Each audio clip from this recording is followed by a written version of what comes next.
Wir gucken uns mal die Uhrenkollektion an. Übrigens, er hat auf Instagram geteilt, was für Parfum er trägt. Und was ist es? Blonde Amber von Clive Christian. Let's go. For the first time, I'm reviewing my watch collection. Yeah, pretty good. Patek's just the best watch brand on earth.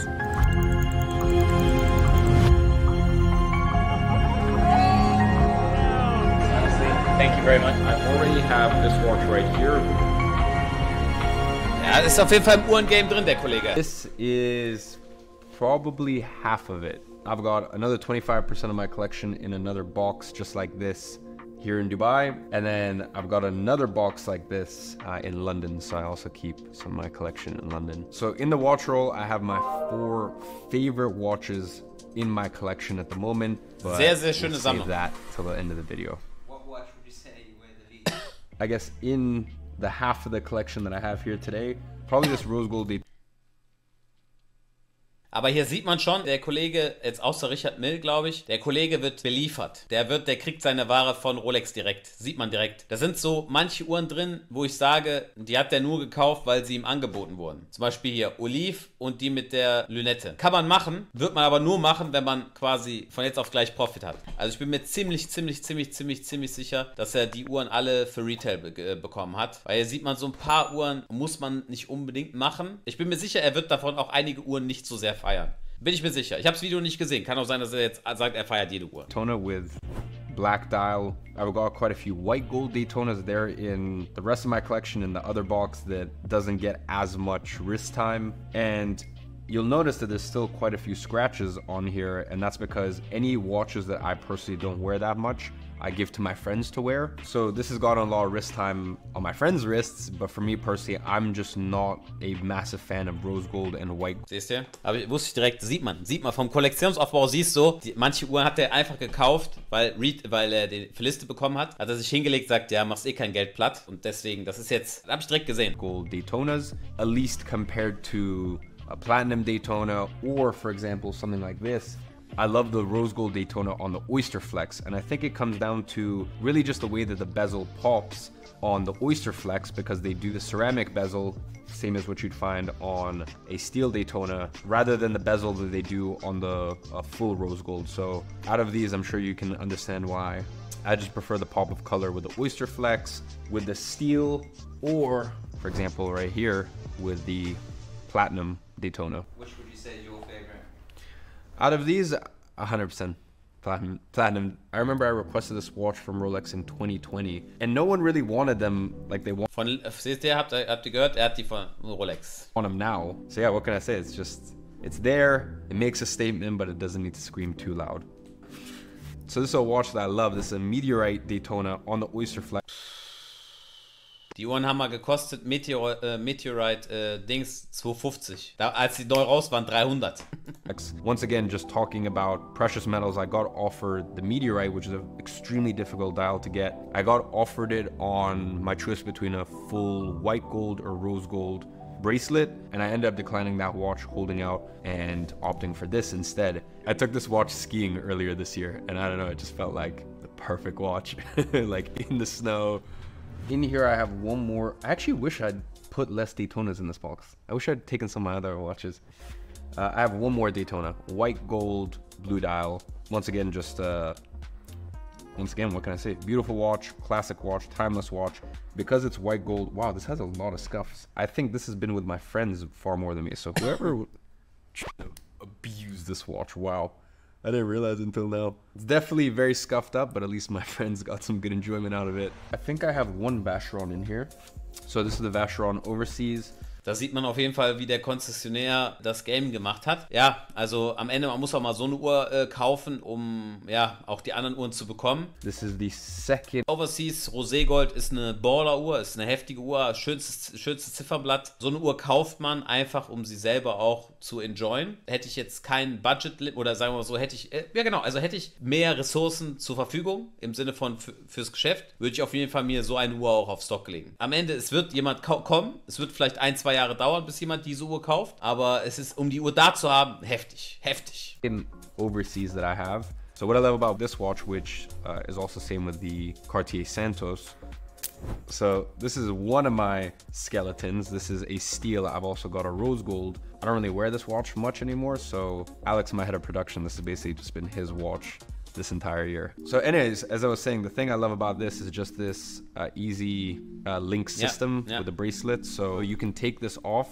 as such, and then now you've got the rose gold bracelet off, and I don't have the strap here with me, but you can put like a navy strap on. I've got a navy strap to match the dial. I think without a doubt of any brand, this has the most beautiful 7 Schichten. blue. It's honestly just mesmerizing. I know that sounds like dramatic, but you can just look at it in so many different lights. The sunburst effect. Yeah, honestly, incredible dial. Great brand, great watch. And I feel like if you see someone with a Vacheron, you know that they're probably a bit more of a serious collector than just wearing a Royal Oak or something like that. 100%.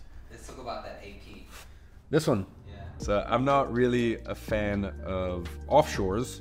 I'd been offered a couple offshores in the past, was never that interested. It's a 42 millimeter offshore, and it's also titanium, so it's very light. Usually offshore. Ich finde, es hat eine Daseinsberechtigung. Die Offshore hat allgemeine Daseinsberechtigung, auch vom Aufbau her mit dem Strap und so weiter, finde ich gut. Also ich selber zum Beispiel, es gäbe auch einen Tag, an dem ich gerne eine Offshore tragen würde. Are very big, they're very bulky. Jeden Tag, aber gäb's. Fair enough, this watch is still very bulky. But I don't know, just quite light, and it's big, but it's not a 44 like some of their other offshores. So I just thought, you know what, I need an offshore in my collection. It doesn't get that much wrist time, but sometimes, for example, when I'm going on holiday, short little trip somewhere, you know, this makes it outside of the watch case. Show us something that is a heavy hitter. Okay, I'll give you what other people would consider. I mean, there's a lot of heavy hitters in here, but like one that people would most certainly consider a heavy hitter, and then one that the watch community. So this is a 3501. This is not the 3502 with the open case back. It's the 01 with the closed case. Zum Beispiel die Uhr, ich glaube nicht, dass er die für Retail bekommen hat. Ich glaube, die hat er im Graumarkt geholt. Back. This watch is extremely light. I have it on the Velcro strap. Over the years, I've played around with having this watch with the deployment clasp, as well as some of my other RMs. I put them on deployment clasp, Steht but like I always just keep coming back to the Velcro. I know it is insane, absolutely ridiculous to have a watch that's worth $300,000 on Velcro, but that's RM. RM to me is about just not taking yourself too serious. It's comfortable, it's light. As I said, that's why I like the Velcro. That's why I avoid the deployment clasp. So I'd say another one that would be considered a heavy hitter is one of my recent pickups. This I've been waiting for some time from Patek. This is a world time, but it's not just any world time. It is 5131, glaube ich, mit dem Emaille-Ziffernblatt. Das heißt, das hier ist von Hand gemalt. an enamel world time. So actually just a couple months ago, I was at PP6, which is Patek's manufacturing plant. And that was a super cool experience. Patek flew me out to Geneva on the jet. I got to spend a couple days there. I got to sit down and have lunch with their CEO. And one of the arms of their manufacturing plant was their enameling facility. So basically I got to learn about the whole enameling process. And I will say, when you go to the factories of these manufacturers, it genuinely does just give you a totally new appreciation for these watches. So I would definitely say that anyone wenn ihr who's mal into da wart horology, im Werk, this would be wisst ihr, was a abgeht. heavy Ne? hitter for them. Ist aber auch sehr gefährlich, wenn ihr im Werk eine Werksbesichtigung macht, ihr wollt alles kaufen. Danach sagt ihr, Alter, wie geisteskrank ist das denn? So just going back to complications, this is a white gold Nautilus 5740. I'm not going to sit here and pretend to be Nico Leonard and know all the numbers and all the different references. I am a collector. I'm not an expert, so I do want to just make that clear. I'm not going to be able to tell you too much more about the watch, except for the fact that I believe it's the most complicated Nautilus. It's white gold, and it looks beautiful. Would you say it's your favorite out of that box? No, I'd say that out of this box, it's probably either the enamel dial or this, which is a rose gold Aquanaut. I adore rose gold watches, and the combination of rose gold and brown is my favorite. You're gonna see one of my watches here and one of my other watches, which is my favorite watch and was my favorite watch for the longest time, the 5711R rose gold Nautilus, until I got something that's in that watch roll, which ended up beating it as my favorite watch. But yeah, when it comes to Aquanauts, very comfortable. I think incredibly comfortable bracelet. I actually find them to be more comfortable than Rolex's Oyster Flex. That's just me personally. And I just like the low, thin profile of it. I just like it when the watches are just flush and sleek. Yeah, so I love this watch. Let's see, if we want to go back to Rolex, we've got a couple day dates in here. This is the 60th anniversary green olive dial. It's this in is Weißgold. an example in white Weißgold. gold, and this is an Okay. example in rose gold with a diamond Okay. bezel. Ich hab I'm grad not a beide massive gesehen. diamond guy, to be honest, and if it is diamond, obviously it has to be factory. But I don't know, sometimes it's fun to just mix it up, have a little bit of little pop of shine. I'd say that there's still a lot of stuff that I really need to explore. I pretty much only got Rolex, Patek Philippe, Richard Mille, AP, Vacheron, Cartier. I feel like I still have a lot of collecting to do. I don't know. Ja.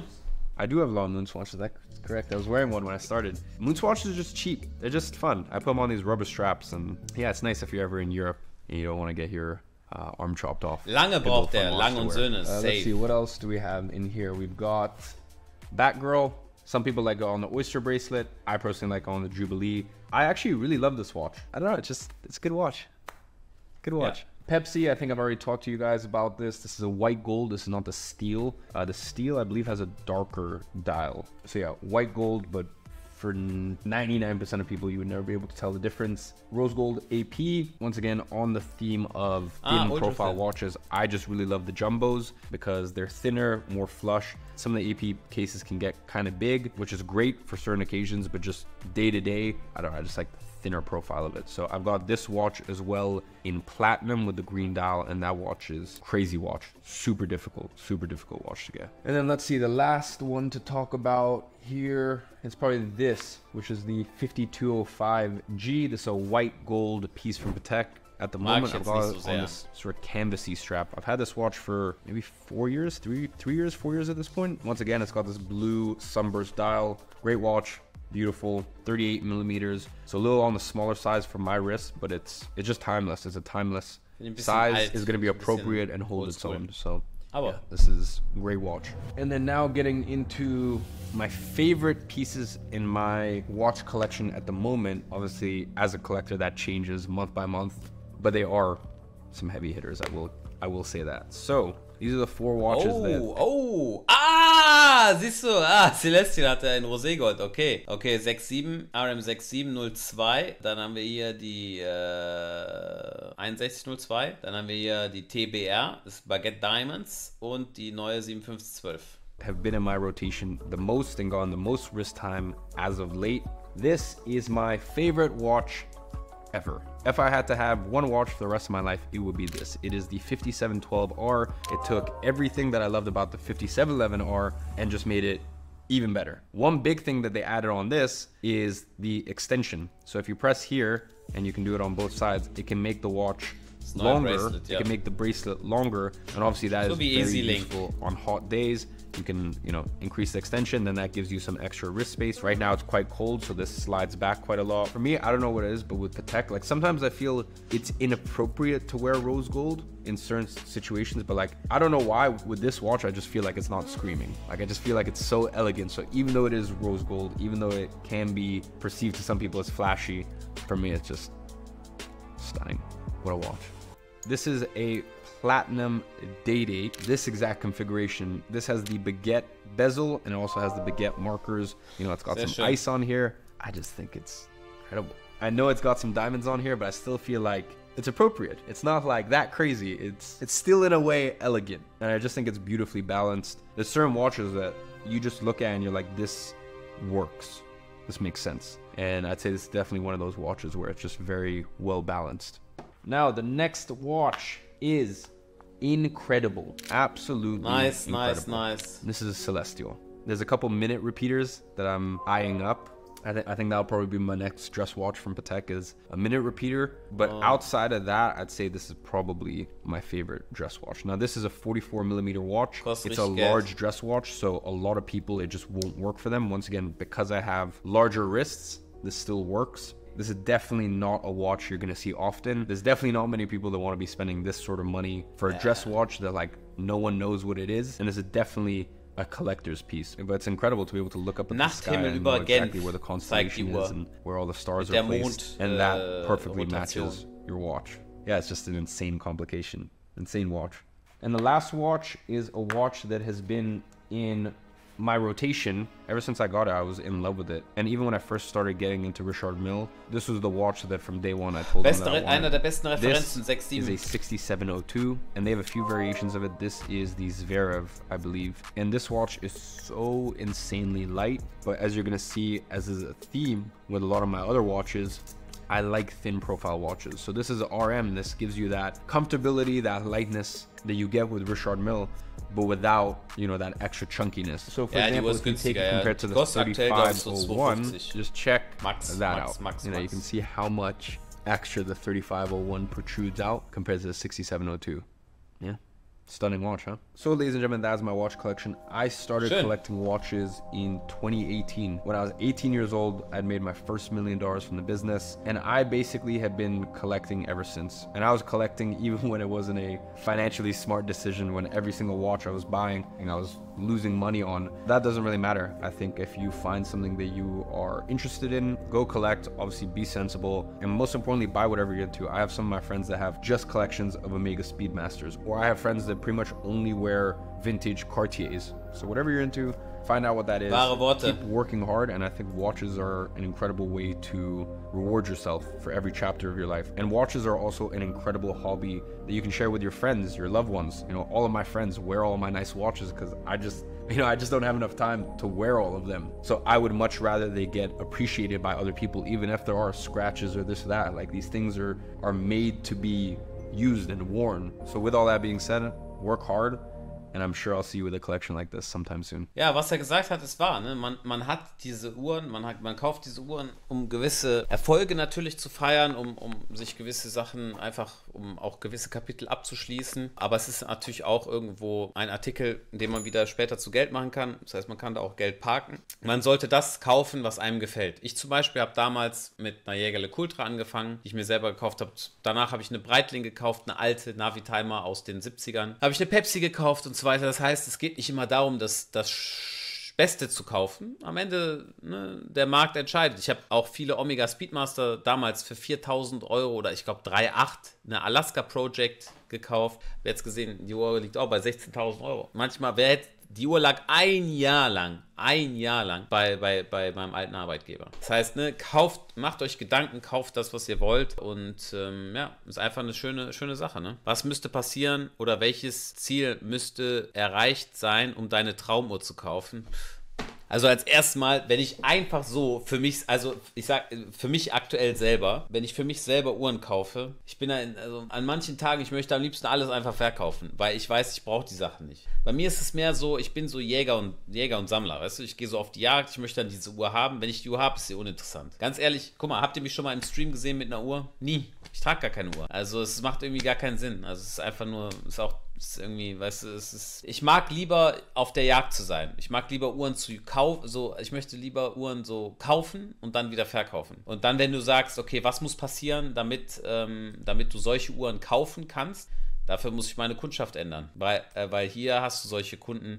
Ich bin jetzt schon ein bisschen länger im Geschäft, ne? Also sagen wir mal, nur wenn man sagt aktiv, wenn du aktiv kaufst, verkaufst, seit 2016. Ich sag dir, um solche Uhren häufiger zu drehen, es bringt ja nichts, die Uhren zu haben und in 12 Monaten einmal zu drehen, das bringt es ja nicht. Dafür muss man sagen, muss ich meinen Käuferkreis schon deutlich erweitern, also um diese Uhren an den Mann zu bringen. Wir hatten jetzt einen Fall, es sind Uhren geklaut worden von einem befreundeten Händler, und im Zuge dessen, es ging um 1,3 Millionen Dollar knapp. Und im Zuge dessen habe ich mit einem anderen Händler darüber gesprochen, was diese Summe für diesen Händler bedeutet. Und da sagt der, guck mal, der Händler, weil der war mental ein bisschen am Ende, sagt, eigentlich für den ist dieser Geldbetrag wie für uns 40.000 Euro. Das heißt, am Ende geht es schon darum, um solche Uhren zu kaufen und zu verkaufen, dass es mir am meisten Spaß macht, ja, muss man einfach an solche Orte wie LA, New York, weißt du, wo die Leute andere, oder auch nach China, nach Hongkong, und da halt, ja, da gibt es diese Leute, die so viel Geld verdienen, dass sie sich einfach mal auf casualer Basis eine Uhr für 350.000, für 400.000 Euro holen. Wenn ich mir die WhatsApp-Gruppen anschaue, gerade im asiatischen Markt, was da für Uhren gedreht werden, ne, das überschreitet auch meine eigene Vorstellung. Also wie kann man auf einer, ja, einfach so